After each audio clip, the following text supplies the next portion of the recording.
All right, let's fucking get this going, man. This is Methadone Mile inside Boston's drug epidemic. This is where Chop's from. Walk in. We've seen this situation spiral out of control during the past 5 years. It's a complex problem, and the city's plan isn't working. Oh, here, let me take it's impacting businesses, display residents, and filter the off. hundreds here on the streets. Seeing this just makes me like so sad. And when you're using, you don't realize it. It really like opens your eyes to just how bad it really is. That's mini zombie land. Nothing but zombies walking around. That's really their world over there. You ever hit Mass Ave? That's Geeko land. I wonder if Chop knows all about this. My first total crack. Imagine that. When karma attacks, you allow your pregnant girlfriend to go and lay on her back. Detoxing them cold shakes. Man, it made my soul break. Rotten teeth. I can see my skull in my own face. Right here, we're showing through my skin.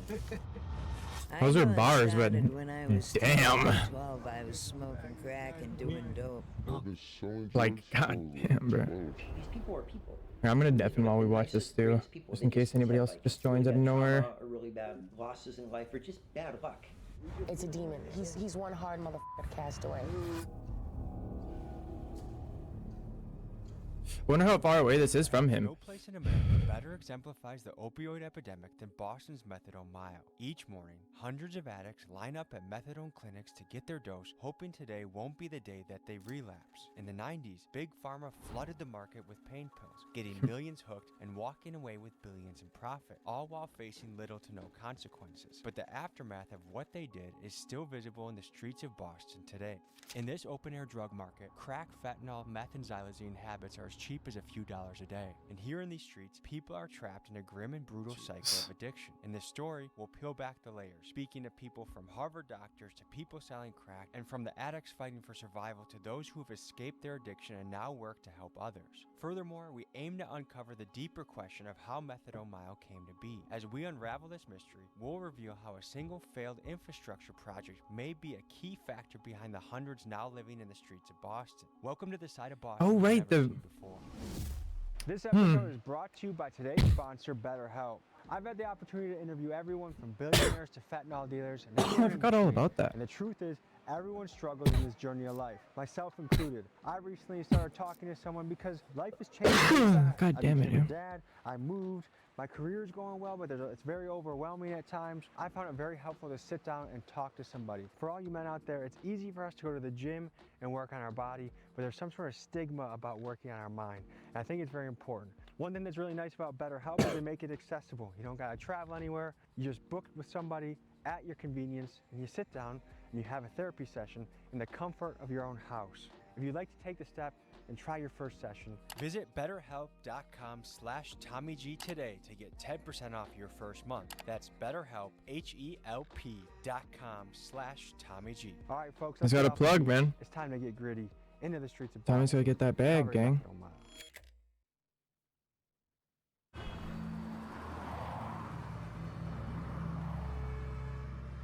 Personally, like ads like that, like YouTubers that make their own ads and put them out like that, I would rather sit here and watch their ad like that than sit here through 7 ads that YouTube gives you, because they're only getting a portion of it. YouTube's making the rest of the revenue. If you sit there and actually watch their video, it makes them the money. This has to be one of the ground zero. Even if you don't even give a fuck about it. Interesting in history, guys, is that way back in You're still giving them the view. Boston had a very booming opium trade, and actually that's one of the main hospitals in the area of Methadone Mile, Mass General. The endowment was funded by the opium traders, and we got a lot of Chinese folks addicted to opium. Fast forward to today.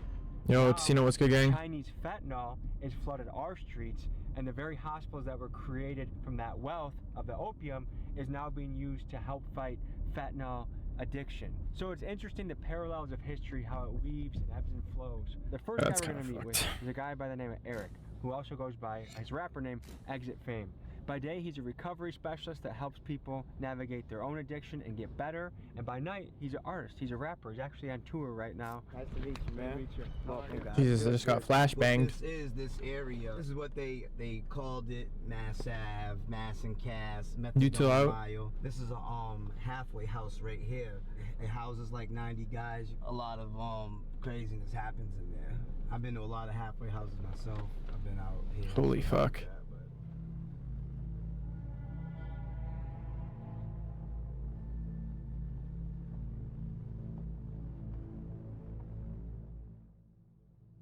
some of these people I know, like my guy right there.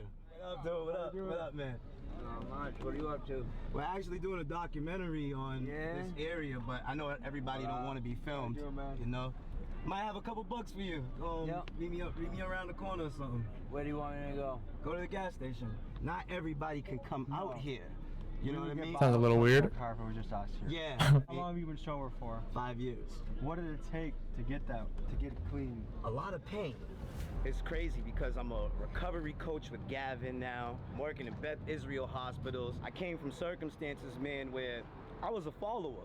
You know what I mean? Being a follower, it put me in situations where 17 years of my life in prisons, DYS, you know what I mean? Without Eric with us, we would have gotten a very aggressive response. I mean, these are people that are suffering in a very difficult part of their life. But because Eric was such a well-respected and known figure in the area, when they saw Eric, they wanted to come by and share their story. What happened to your hand, man? Xylazine. Yeah? Yeah. Oh. Eats like the tissue. It's supposed to like mimic benzos. What happened to you with benzos? I black out and I pick up charges. You like to fight when you're on benzos? No, I like to steal things.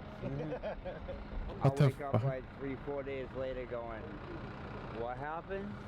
In the midst of Methadone Mile, you got business owners Jesus. living here, people that are just fighting to survive, pay rent, pay the energy bill, and have to live with hundreds and hundreds of users all around them. And so we're actually going into an auto shop to talk to people about what it's like conducting business. Every day you get like 2-3 boosters trying to come and sell me stuff. They'll steal it from like the local South Bay over there. It was a fentanyl deal that got arrested right in front of us right here. That happens at least like twice a month, to be honest. I've actually caught a lot of people using the bathroom here, taking shits outside right there. I had to like clean that up. It's pretty dirty. That is human shit, yeah. I'd say on a week we get at least like 2 cars breaking into so they can sleep in there. For example, I got that car right there with a broken window. Obviously it's a junk car, but they still break the window and they sleep inside the car and stuff. So I had this dude, he used to work for us, he used to like help us sweep up. So one time I gave him my car to go basically get a part from the parts store down the street. The car keys had the keys to the shop. Me, I wasn't thinking that he would go to Home Depot and copy the key, which is exactly what he did. He came in with that copied key, stole the whole shop, basically robbed it all. Robbed TVs, even robbed the vehicle that was in here. You can see like what a mess it was, honestly. There was like That's like some GTA 5 heist shit. I'd say at least God damn. needles, to be honest, because he came with like at least 4 people. So you've tried to employ people from the area? Yeah. And try to help him, but yeah. Would you do it again? No. Well, we've been in a couple facilities together. You know, we was in treatment like 2019, 2018. That's pretty fucking sad. He's a good dude. My man cleans up nice. I believe in him. I'm a primary care physician at Massachusetts General Hospital, and I teach medicine at Harvard Medical School. Yeah, the recovery process off of opiates is awful. First of all, you're physically addicted, and it's miserable to come off the opiates. How accessible is recovery in the city? It's good. There's a very good support system, you know. Everyone I knew growing up, all the old people, I watched either die, end up in prison, or institutions, you know. It even runs in my family. Is that when you were growing up, when you were young too? Yeah. I started seeing it when I was young, you know. What do you see as the way out of all of this? I know that the only way out of all of this is to do the right thing, make a step to change your life, and, you know, get sober. You get addicted, your sort of emotional connection unfortunately becomes with the drug itself, and you sort of tune out other people. So the minute you take the drug away, you're very lonely, and you're just kind of stuck in this awful place where you're. And then third of all, you're dealing with all the chaos that you've created in your life. I think some people are lucky, but most people create quite a mess. Like my mother's in addiction, you know? And she's like the most important person in my life. I can be there for her, be around her, and I know that if she's in active addiction using, I can't change her or make her better, you know, you have to want it on your own. I am an Alcoholics Anonymous. Shout out to all the fellowships out there that's helping people. Not only is he an addict, but his mom is as well, man. Bro, that is so sad, bro. It's one thing when somebody gets addicted or whatever, you know what I'm saying? But it's like when it runs in the family and it just like, man, it's just, it's so sad, bro. This disease, because we do believe that this is disease. And got to a point where he was sneaking drugs out of my stuff, and one day I found him dead in the house. I had to smoke crack to deal with life. I had to use dope to deal with life. But now I'm stealing from my mother. I'm stealing from my kids. And the craziness that I did to get the next one jumping in cars while they're still running, only to find that there's a baby in the back. I'm playing with my life now just to Yeah, get high that's or steal fucked. something from someone's That's car. wild. I've heard of that happening where somebody steals a car and there's a kid in the back. It's really fucked. Used since 2019, August 3rd. For anybody out there watching this, man, and seeing the reality of what's really going on, nobody wants to be in this situation. We all looking for a way out, and that's why it's never go back. That's so fucked.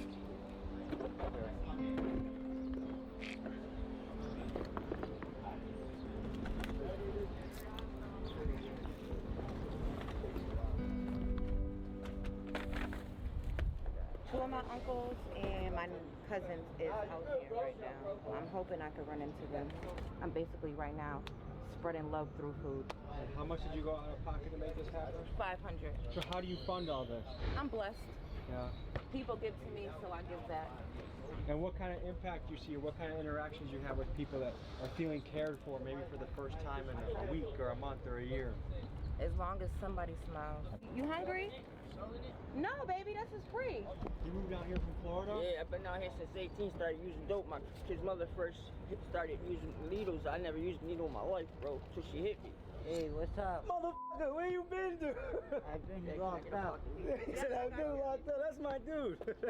You gotta get your ass back in treatment, man. I'm going tomorrow. For real, go. I didn't even recognize you at first. I was like, oh, that's fucking Jimmy. So it's really encouraging to see, like, even when you dive into the weeds, that one of the first things we jump into is people that are actively giving back and working to help make this place better. So we got this lady here that set up their food. We have Exit Fame, who every single day is in the trenches trying to help people, bring them to recovery. What got someone to a place that they started off as a cute little healthy baby to someone on the street? And that's part of the mystery that we're unraveling. Yeah, it's pretty sad, man. Usually what happens in life. Family. Trauma. We're gonna go to something that we haven't really experienced, which is a crack house. I thought crack was a relic of maybe the 80s and that with fentanyl had been dying out, but it turns out it's still alive and well here in Boston and probably more cities than I know about. What's kind of crazy, we're driving through a wealthy neighborhood, we're only 10 minutes from the spot, and it just goes to show you're never really that far away from where it goes down. For context, there's kids on a playground, like outside is very normal and family-like, and inside there's crack. Yo, we're outside. It's crack. Cooking up dope in a crock pot.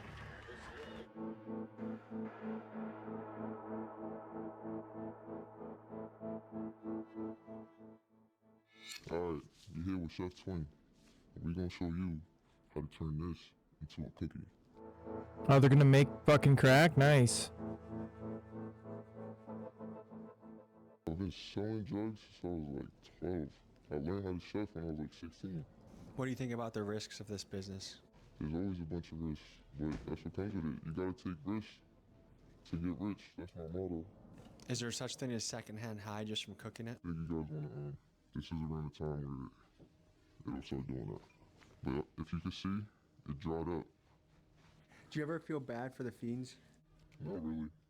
Bro, that's fucked. I don't be feeling bad though. I feel like whatever you're consuming is on you. When you look at Mass Ave and all the people outside on the street, what role do you feel like you play in all of that? I'm there for them. Bro, he's probably half fucking twacked right now. He didn't have a fucking face mask how much money on. would you say you Yo, made doing MR this? White, we are cooking something good. Too crazy. Have you ever lost a That's client? actually so fucked. Yeah, I have actually. She got high in front of us. She just kept getting high, kept getting high. Just kept buying, until she ran out of money. When she ran out of money and I seen that she was like, I left. Like the next day, 2 days later, we got the call saying that she was dead from my other fiend. Not every scene was able to fit into this video, so to see a treasure trove Wow. of inside access to see things you can't find anywhere else on the internet, click my Patreon link. It is in the description. His Patreon is pretty good. I've heard good things. Good morning, everybody. It's 7:30 here. We're up early to see what the methadone clinics look like right now. Apparently there are lines around the corner. This is when everyone gets their dose of methadone. And we want to see what that's like? Opioid withdrawals are often so intense that they stop people from even trying to detox. But instead of enduring the agony of going cold turkey, many users turn to the synthetic opioid methadone. While some say it's just another drug for users to get hooked on, others celebrate methadone's ability to reduce substance cravings and withdrawal symptoms. And that's why you see all these people lined up here early in the morning at these methadone clinics. For some, it's their lifeline to recovery. Jesus. Like, look at that guy, man. About what time does the methadone clinic line start? 5 a.m. in the morning. So people are up early. Yeah. So people are wondering, does methadone help the problem or hurt the problem? It helps the problem. Hey, what's up, man? What's going on, brother? What time do you guys get up and get ready to get in the line? I get up anywhere from like 6 to 9 when there's no line. When you first receive a dose of methadone, how do you feel after? So it takes about 15 minutes for me for it to kick in, but after it kicks in, I feel like just relaxed, more or less. The same, normal. Like, is there a high or a buzz to it? No buzz. So would you say it helps your life? Definitely, it honestly saved my life. I've been on drugs on and off for 10 years. I tried Suboxone, Sublocade, the other one, Vivitrol, all the shots. Yeah. And I've noticed methadone's the one that really helped me the most. Interesting. That's xylazine. That's what xylazine does, yeah. That's from xylazine? Oh, I don't even want to know. Those calves are probably... I know people that sniffing to get it. Yeah, that's what that's from too. I had at one point with my shin bone here, right here, was showing through my skin. Right here. Oh, that's disgusting. Yeah, it's gotten to get that way again anyway, but all this is from xylazine. Bro, you can see how his leg is... This one here, I could put my finger through before. But yeah, Oh my fucking god, brother. Are you okay? all in here. Like, How much did a rough childhood pay? Bro, how would you play a part even in where you are walk? today? I went through the whole Catholic priest thing, and I will say that was the biggest thing that made me want to use. I got started when I was 10. My brother was 5 years older. He got me selling weed by 10. By 12, I was smoking crack and doing dope. Where were your parents in all of this? Too busy to give a fuck about us. My father just beat the shit out of us every day. And my mother kind of wished she never had us. She said it all the time. And she didn't even cry when my brother got murdered after he did 12 years in Walpole. She didn't cry at his funeral. I miss my brother every day. Addiction has to do a lot of times with like untreated trauma or untreated anxiety and depression in your life. I mean, these people need mental health care. I don't know how these people manage to do it if they're living on the streets, no health insurance, no job, no support. Yes. We've really got to meet them where they are. These people are people. Some of these are like the nicest, greatest people. A lot of them just had like really bad trauma or really bad losses in life or just bad luck. Getting them on medical therapy is the first step. And make sure they're not going to overdose. Get them on Suboxone, Methadone. But you have to get people housing. It's very difficult to stay in stable recovery if you don't have a stable place for housing. What resources are out there to help you on your journey? Oh, I can go into a program where people got mad drugs and just do them in there. There is no help. So the biggest misconception is that we have these happy hedonists roaming around, whereas the people who are addicted are the most miserable people on the face of the earth, and they desperately need our help, care, and attention. After you smoke crack, you get resin and you get a push. And Oh, she's young. unfortunately, this is this little bit will get you going and turn into a day of a devil chase. We're sitting here interviewing, but this is not something that's to be glorified. This is a disease that we're facing, and it's a mental trap. Unfortunately, this is what crack cocaine and drugs do to you. For anyone who's watching this, I would say, if you're not doing drugs, don't do them. But if you're doing them, do them the safest way you can, and just try to stay conscious and stay strong, and eventually you'll get through it. So what's the penalty if a cop sees this? Nothing. For context, we were across the street from a jail where inmates were cleaning up garbage and cop cars lined the street, and these users were openly using drugs without any concern for being caught. Anywhere else, I swear, this is like a zone for where this is allowed. We're literally next to a sheriff, and are you worried at all with having the open stuff? No, I would never hit you, don't worry. I'm precision with that thing. I can go dog. Good to see you, brother. Good to see you. My name's Maddie, bro. Nice to meet you. Here, walk and talk with me. We're doing a Methadone Mile documentary. Exit, what's up, brother? See all the big hitters out right here. Congratulations. Yeah, man. Sober house. Yeah, thank you, bro. This shit's wild out here, bro. So that's like a common thing, right? You'll see that all day, every day. You see how it is. Tell me about, like, do you have a story with recovery or addiction? Yeah, I did 17 years in prison, bro. I was in the max for 17 years. I started getting high up there doing dope. When I got home, I was clean for about a year, and then Your addiction started in prison? Yeah, I shot dope for the first time in prison. It's crazy, right? How hard is it to get in prison?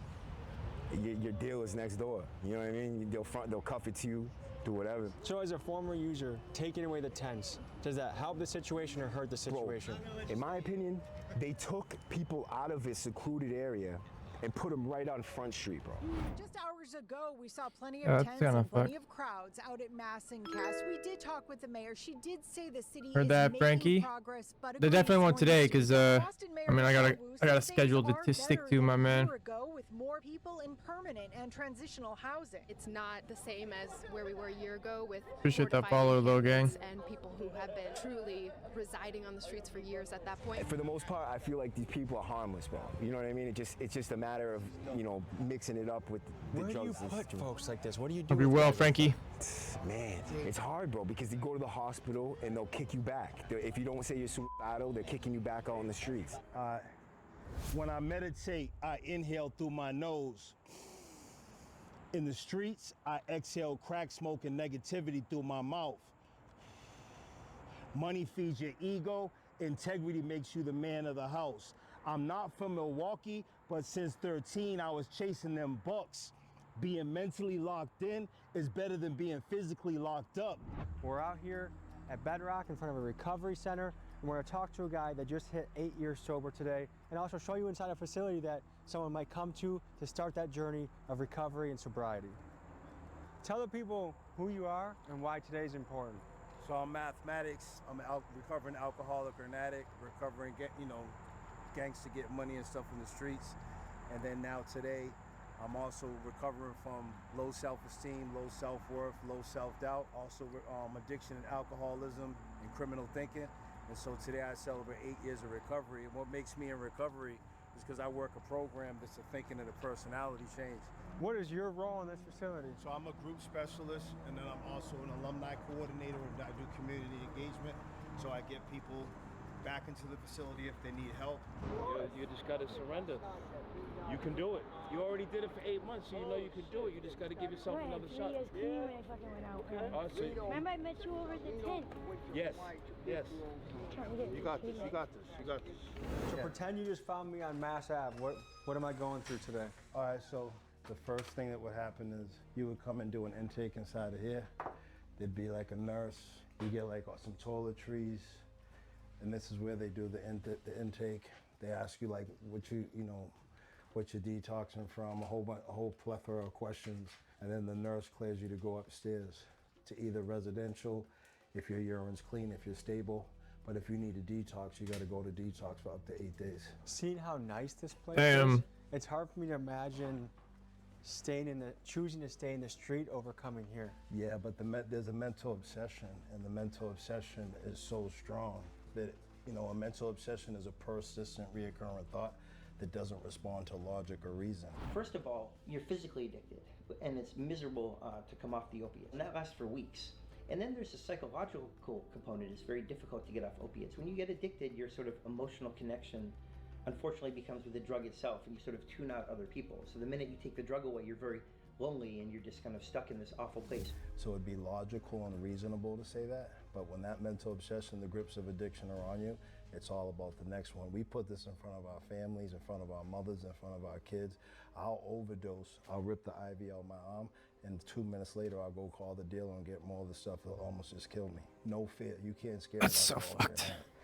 So I would come down to this methadone clinic, get my dose, and then after you get your dose, and then you walk up this way, and when I would stop walking up this way, it would be to like sell pills, either buy some crack. Sometimes I would get high over here behind these trailers.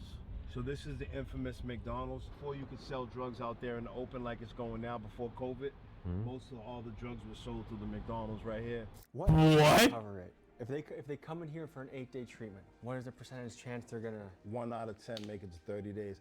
8 days isn't enough. Detox is grammar school, then 30-day treatments high school, then inpatient like 2 or 3 month treatments college, and IOP 5 is like master degree, IOP 3 is like PhD, and then going home right after detox is like trying to get a master's and a doctorate at the same time. So you're trying to go home with a grammar school education, but you're trying to pass doctorate and master's degree level classes, and that's why we have 13 alcoholics and addicts dying every hour.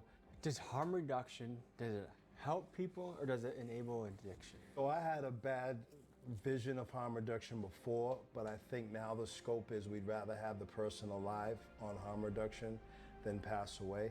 My only thing with harm reduction is most people get on it, but they struggle to get off. Most addicts and alcoholics, we only know how to stop doing drugs and alcohol, but we don't know how to stop. So this is my office. You got an office, man? Yeah. What is it like for your family and friends seeing you back in the day hustling? You know if any of the homies did It has on Post-it notes Steam? on his computer. Oh my. I'm honestly not even sure, to be honest. I mean, the game comes out in an hour and 20 minutes anyway, but for me right now on BattleNet, I'm region locked. Like I can't. Really proud of me. You know what I mean? I can't do anything. At night, my kids are proud of me. I went from being a deadbeat dad to Oh, you now might be being able my to. I dad don't know. full-time. Camp, after school programs. We spend time together. She comes to all my events. Might be She too does late to both do my it now. videos. So it's just like, you know, I went from being a neglectful father to actually now being a nurturing father.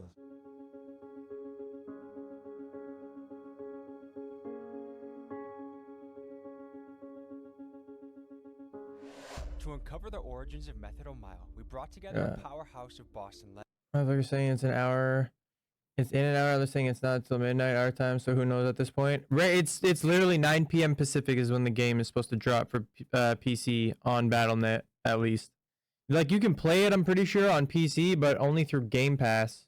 I'm pretty sure. Legends. For Millies, the rapper Or maybe you can load it and Massachusetts on the but map. not play. I don't know. Former addict and frequent flyer to prison. I know a lot of now people he are playing got through to console. transform himself and became an entrepreneur, comedian, and a source of inspiration for those in recovery. Together, we chartered a boat and sailed towards the remains of the missing Long Island Bridge, a key piece of infrastructure that we believe holds the key to understanding how Methadone Mile came to be. Yeah, when did this happen?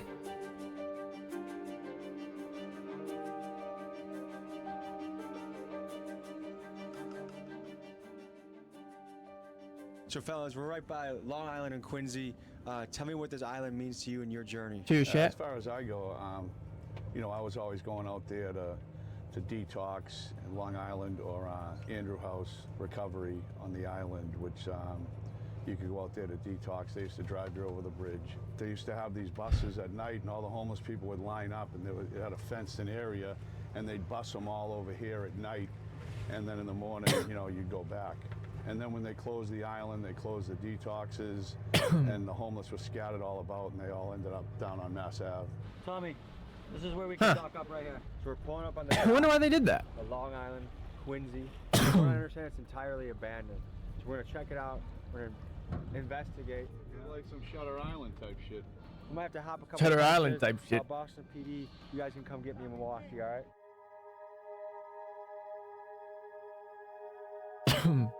Back behind these trees and all the way down, Excuse me. we had sober living homes, recovery homes, juvenile detention facilities, and this is where people would get bused back. They'd be going through detox, they'd go bus back from Boston to here. And so you had a contained population that weren't out on the streets. There's a ripple effect, there's a domino effect. One little thing leads to another, and it's crazy how one little bridge has led to hundreds and hundreds of people on the street, which has led to family members going missing, people living in tents on the street, and all because one little bridge started the domino effect. It's a strange feeling being back here, you know. It just reminds me of, you know, being dope sick and going to detox and it seems like another lifetime when I was. Yeah, that's Bean Shooter or whatever that his freaking Snapchat is. Chop always watches this guy. Here all the time. You think we're the only people on this island right now? No, there's got to be someone else out here. I didn't know that was a thing, man. That's pretty fucked up.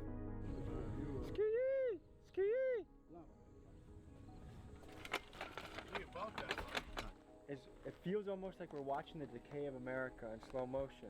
I mean, 100%. We're this rich, prosperous country, but we have these cities with all these addicts on the street. We have abandoned buildings with wooden boards over the windows. It's almost embarrassing because when most countries think of America, they don't think of this. Everybody says we want to help addicts, we want to do this. And me opening sober homes, I found this firsthand until it goes into your neighborhood. Then yeah, we want money for addiction, just not in my fucking backyard. To dig deeper on what the path of sobriety looks like, we head with Bean Shooter back to his stomping grounds of Lowell, a city near Boston, to visit his home and his sober house, to speak with the fellows there and get their insights on a path to a drug-free life.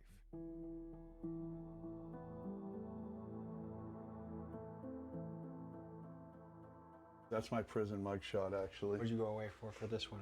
That one was trafficking over 100 pounds of marijuana. That was when you did business for the cartel? Yeah. Did that make you nervous? No, not really. They were good to me. They're good people. So when I got custody of my daughter, it was only 2 bedrooms, me and my father, and that was my bedroom. I had to make a bedroom up here, which is like a prison cell. This is how I live. Tommy don't believe it. Look at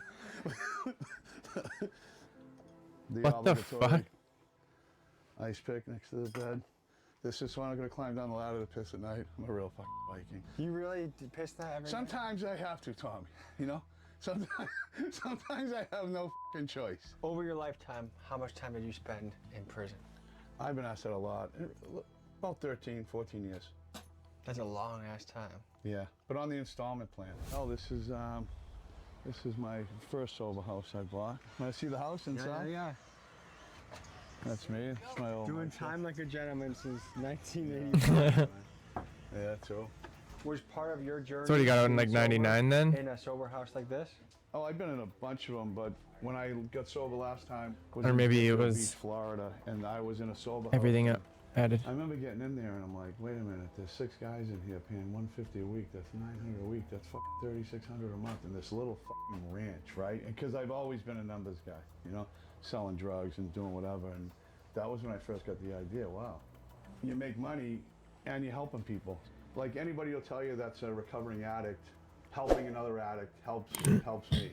So guys here, how long have they been sober for? Everyone's different. I mean, I got a guy who's been here almost 4 years. You know, I got some guys who got out of detox a month ago. So and then sometimes people relapse. I had a guy recently who just relapsed. I saw him and I knew he was high. You know, they can try to lie to me and I'm like, oh, I'll take a urine right now. And I'm just like, hey, listen, you already failed it. If you already failed the eyeball test, like I'm not even gonna waste a fucking cup on you. And 99% of the time they'll be like, all right, you know. Recently, I came here just like this. We were right here on the porch, and Bundy went in. And I says, "Oh, go in and get so and so, Jason." And I heard him scream, "Get the Narcan!" And I'd been open 5 years. I'd never had anybody die in my house. And I ran in and I touched him, and he was ice cold. I just said, "Fucking, you can put the Narcan away," you know. He's gone, and that sucked. The family came, and I had to talk with them. And the kid had been here a while, 2 years, and he became a friend. You know, with him all the time, and I felt guilt over it, like. I dropped the ball, and then I talked to his brother, and his brother said, yeah, I know he got high a couple times. He'd been here so long, I was comfortable with him. I hadn't urined him for a couple of weeks, because usually at least once a week I'll urine you. And I felt like, you know, I kind of dropped the ball on that one. See someone die in your house, it sucks, so we try to keep that from happening again. That's pretty sad, man. So Lopez, tell me, how far into your journey of sobriety are you? Right now, I came here November 6th of last year, but my recovery Oh, is one of his good. eyes there. You know, it's been a struggle and a roller coaster. How many days in are you? Altogether, since last year, would have been 10 months. Just driving around here, even a few blocks around here, there's a lot more people out in the park. I'd imagine if your number one goal is to be sober and then you're surrounded by people that are using 2 blocks away, 3 blocks away, does it make that journey difficult? No, because sometimes, you know, when I leave out here, I pray, I say, God, you know, just lead me in the right path. And I go from here straight to the recovery cafe. You know, I don't like to pass through the park today because they all know me. I know everybody from Lowell. And you know, it breaks my heart just to see a lot of my friends on active addiction, and I can't do nothing about it, you know. How many people do you think you've lost to fentanyl?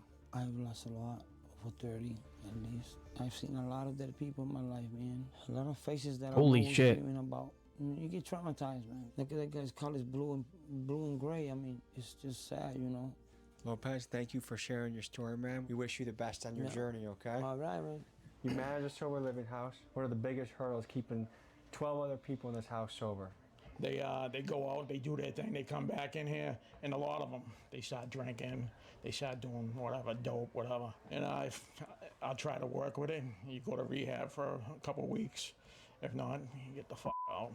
So have you had to kick someone out before? Yeah. A taxpayer might say, why am I funding addicts getting free needles, free pipes when I can barely pay rent? What do you think about that? I don't know, it's almost like you're encouraging. I don't know, it's a 50-50. It can go swing both ways. Mr. Kranowski. So how long you been sober now? So now it's getting close to three years. He's the manager of my other sober house. So Bundy's the manager of this one. Brian's the manager of my other one. It was the perfect place for me. This is good stuff. A lot of good stuff goes on here. I got my old job back. I beat the case. They told me beat the case. You get your job back. Got my old job back. Just bought a car. First time in 15 years, probably 20 years. I'm making moves right now. Making moves. Yeah. So basically, we had these big corporate companies like Purdue Pharma, the Sackler family, pushing tons of this stuff out. Then people are starting to get, that starts the addiction journey.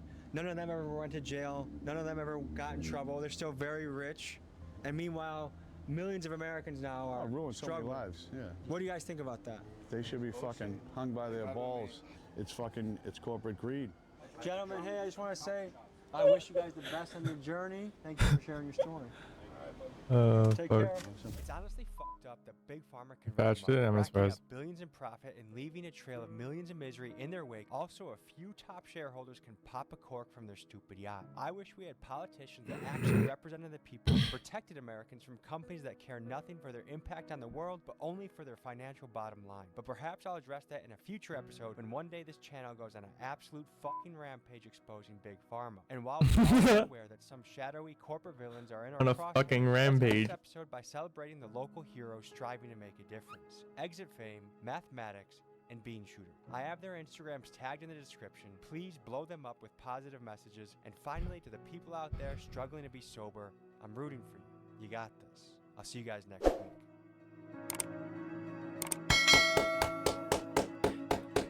That was a good video, man. That was a good fucking video. Like, comment, and subscribe, dude. Like, comment, and subscribe.